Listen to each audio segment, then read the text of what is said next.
Príprava projektu novej nemocnice je veľmi komplexnou témou.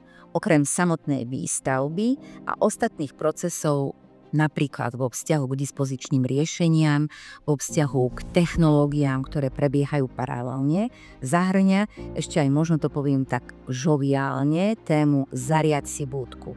To znamená, všetky tie technológie, všetky tie procesy, ktoré máme aktuálne nastavené v nemocnici, musíme preniesť do nového objektu, musíme ich prispôsobiť novým podmienkam a novým technológiám, ktoré budú nasadené v rámci tohto nového objektu. A toto je veľmi komplexná téma, ktorá si okrem stavebného harmonogramu vyžaduje svoj vlastný harmonogram a prípravné práce na to už začínajú práve teraz. Postupne pripravujeme opisy predmetov zákaziek, ktoré sa budú do budúcna zhmotňovať vo verejných obstarávaniach. Za týmto účelom sa snažíme v rámci celého Slovenska, ale aj konzultantov zo zahraničia zavzať do nášho tímu, tak, aby sme vedeli všetko dôkladne pripraviť a spracovať a nasadiť následne v novej nemocnici. Týmto spôsobom chceme vytvoriť komplexné podmienky jednak pre našich zamestnancov, ale hlavne pre pacientov, aby sme sa k ním priblížili ešte viac a boli im schopní zabezpečiť absolútne kvalitnú službu.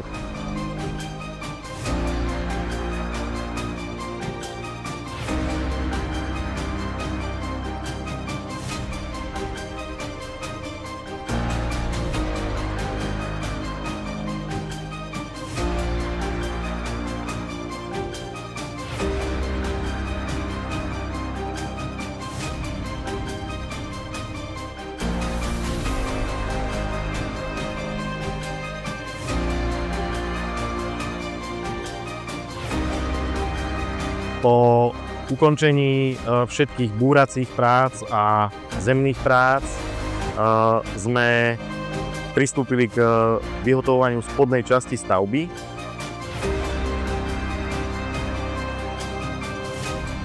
Následne zhotoviteľ postupoval výkopovými prácami pre základové konštrukcie južného aj severného objektu.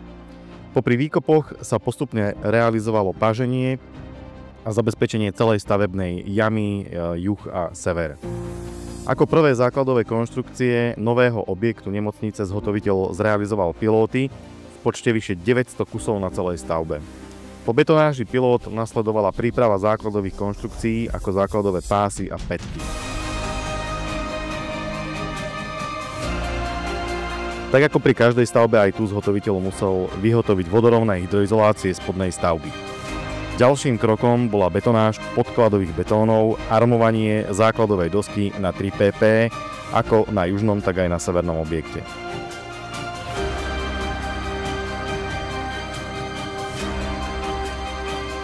Súčasťou prác na základových konštrukciách bolo vyhotovenie základových konštrukcií pre 8 kusov väžových žeriavov, ktoré obsluhujú celú stavbu.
Tým, ako to opisujem, by som chcela veľmi naznačiť, že celý proces, ktorý súvisí s výstavbou novej nemocnice, je veľmi komplexný.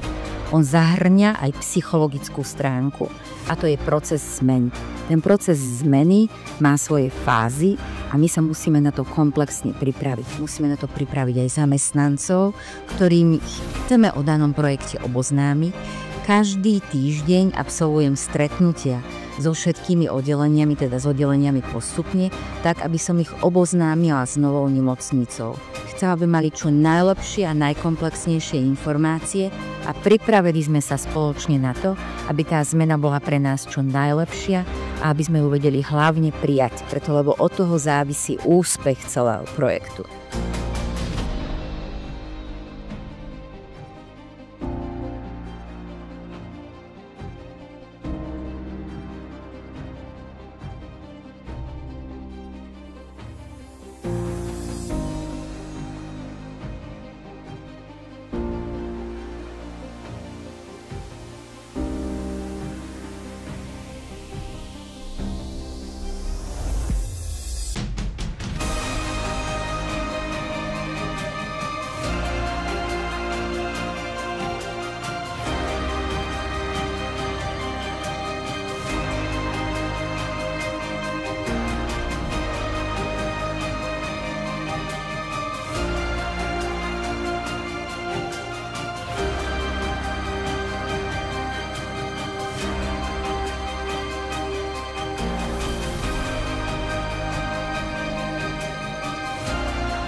V súčasnosti môžeme vidieť, ako nám stavba južného a severného objektu už rastie zo zeme. Zhotoviteľ dokončuje stropy nad 3 pp a v určitých častiach stavebných záberov sa nám ukazujú zvislé prvky druhého pozemného podlažia, ako sú stĺpy, steny a jednotlivé jadrá spodnej stavby.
V ďalších týždňoch nás čakajú armovacie, šalovacie a betonárske práce na 2 pp a 1 pp na oboch stavebných objektoch, aj na severe, aj na juhu. Zároveň zhotoviteľ realizuje zvislé hydroizolácie obvodových konštrukcií a zásypy. Pre zmienku ešte doplňam, že oba objekty sever aj juh budú prepojené podzemnými aj nadzemnými lávkami. Na stavbe k dnešnému dňu pracuje každý deň okolo 130 ľudí.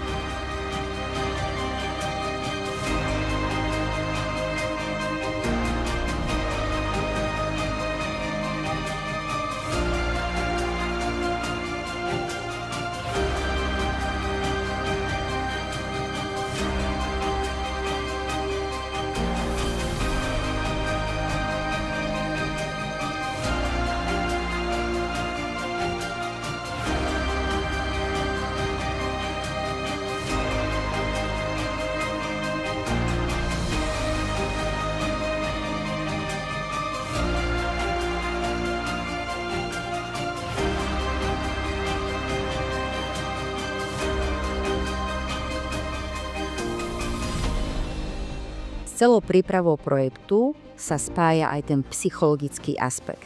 A tá psychológia toho prijatia tej zmeny je kľúčová. Preto by sme veľmi chceli, aby si každý uvedomil, možno neadresne povedané, nová nemocnica má tvoju tvár. To nie je tvoja tvár, moja tvár alebo kohokoľvek iného. To je tvár každého z nás, ktorý ju budeme tvoriť, ktorý ju tvoríme, preto lebo to povedomie tej, môžeme to nazvať corporate identity, alebo to môžeme nazvať Rooseveltiákmi, lebo my tvoríme tú nemocnicu.